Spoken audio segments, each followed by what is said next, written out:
week. Gas prices, on average, rose another 4 cents Wednesday to reach $4.96 a gallon. That's for regular.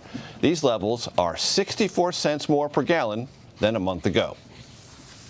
For more on all things, or nearly all things energy, let us bring in Energy Secretary Jennifer Granholm. Secretary Granholm is also the former governor of Michigan. Madam Secretary, you know as well as I do, possibly better, that Americans, particularly those in middle income and lower income strata, are in a full-blown panic about what they're seeing when they fill up their gas tank. Are you in a position to offer any calming or reassuring words about what Americans are likely to encounter through this summer when it comes to filling up their gas tank? Yeah, this summer is going to be rough. I'll just be honest with you. The Energy Information Agency, which is the entity that projects forward all the price of gas, the price of oil, has said that by the fall, it should be down to $4.27 a gallon. And by late this year, early next year, it'll be down to $4, maybe under $4, maybe $3, high $3 a gallon. So there will be some relief on the horizon. But during the summer driving season, it is going to be rough, no doubt about it, because we have such a demand and supply mismatch on the global market for oil. One of the things Americans who listen to this debate might hear with some frequency, Madam Secretary, is refining capacity in our country. And according to the statistics we reviewed, basically since April 29th, it's dropped in the United States by about 6%. So we're at about 94% capacity, if I'm saying that correctly. Explain to the audience how these two things are related, refining capacity and prices.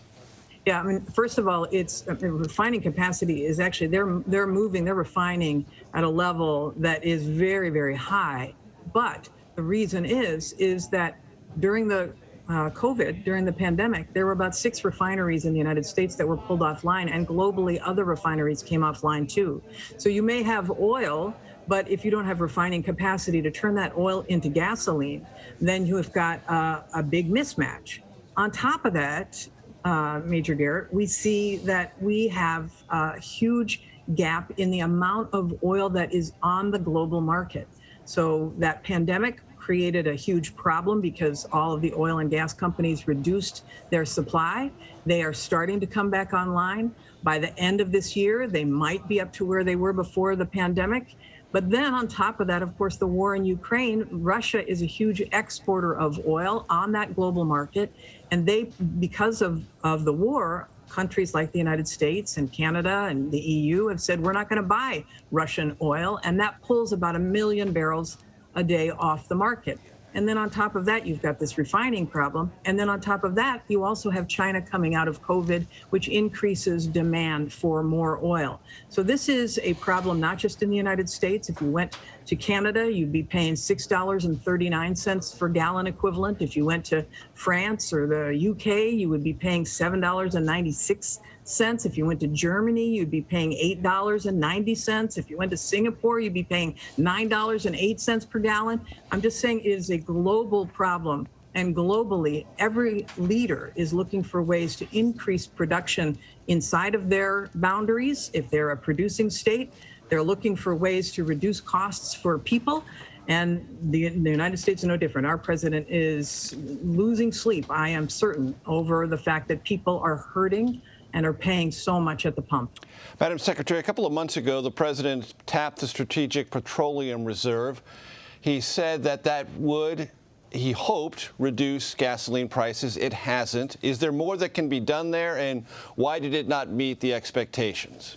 Well, it did reduce prices at the time he did it. But since then, the EU has said they too are not going to buy Russian oil, and that makes a crimp. Since then, you have China opening up from COVID, and that creates another pinch. So he was releasing, and he is right now, 1 million barrels per day from that Strategic Petroleum Reserve. The prices would be higher if that were not the case. And he's doing it for the next 6 months while our domestic oil and gas industry creates another 1 million barrels per day by the end of this year is the anticipation to try to make that happen. However, there are other global impacts that are causing this supply disruption, if you will, including the refinery shortage, as you say, including other countries opening up, and certainly including the war in Ukraine. Madam Secretary, in some of your testimony on the Hill, you've gotten these questions. I want to run at least one of them by you. Last month, President Biden canceled oil drilling and gas leases in Alaska after previously trying to sell these rights. A number of Democratic governors have pushed to relax the gas tax in attempts to alleviate gas prices. Do those two things create policy confusion? And on the latter case, do they run counter to overall Democratic principles for a cleaner environment, less dependent on fossil fuels? Well, I think that there's two issues, Garrett. I mean, we clearly have to increase supply right now and do what we can to alleviate the pressure at the pump. At the same time, it's a foot stomp on why we have to move toward clean energy. It's, you know, if we were reliant upon ourselves for, say, electrification of the vehicles, where you could be producing the electricity here using the sun or the wind, pushing toward those solutions to make us energy independent with clean energy so that we're not subject to the whims of petro dictators or countries who don't have our interests at heart, is part of the strategy. It's a medium and long-term strategy, and the president is pushing on those levers. But we also have to increase supply right now, both at home and around the world, to make sure that these prices don't continue to escalate. On the topic of renewables, earlier this week, President Biden announced that he would use the Defense Production Act to accelerate manufacturing of solar panels here in the United States. Invoking the Defense Production Act is kind of an emergency measure. So what is the emergency and what is the goal? The emergency is that right now, solar panels largely are coming from China, silicon coming from China. We want to be clean energy independent, and we want to manufacture the full supply chain for those products in the United States. Same thing with transformers, which are the big towers that connect wires on the transmission grid. Those are largely manufactured in China. We want to manufacture them in the United States so that we can have both energy security from a cyber perspective, but also energy security from being able to control the supply chains for energy. So the president is really focused on making sure we can add clean energy to the grid to make this electricity grid more resilient, have more energy. We know that demand for energy is only going to continue to increase. So we want to be able to produce the means to that energy independence here in the United States. Madam Secretary used a phrase a moment ago, petro-dictators. Secretary of State Antony Blinken visited Venezuela. The administration calls Venezuela a dictatorship and refused to invite them to the Summit of the Americas. The White House was reportedly sought help from them, meaning Venezuela and Saudi Arabia, to increase production.